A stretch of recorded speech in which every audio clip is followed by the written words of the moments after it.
Good evening, folks. JB Buno here with you live on the WFLA Now Stream Center here with the sentencing for Cameron Herring. Is the state ready to proceed? Yes, Your Honor. Is the defendant ready to proceed? Yes, Your Honor. Sorry, it took me a little bit longer than anticipated, but there was a lot of information to consider. Let me just start by saying that as multiple people have observed, this is a particularly difficult case because there's really nothing that the court can do that's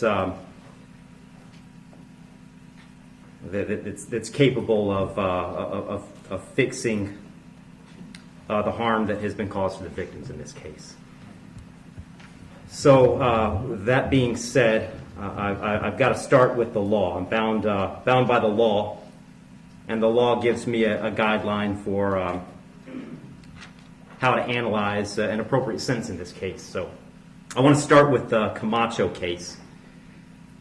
It's really the first thing I need to address is whether or not the court's going to depart from the minimum in this case, which is 222 months or approximately 18 and a half years in the Florida State Prison as a minimum.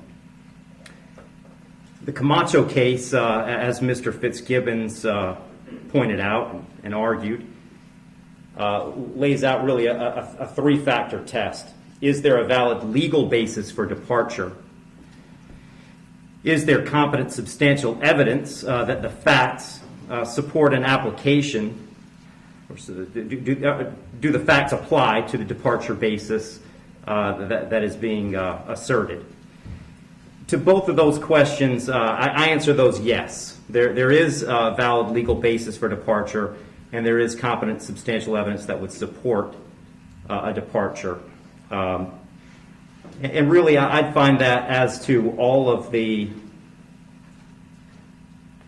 departure bases argued, with the exception of the disparity argument. I'll just comment on that one for a moment. The defendant has argued that an available basis for departure is the disparity between the guidelines and the sentence that Mr. Barano got. I don't agree with that. I agree that disparity could potentially be an available legal basis for departure.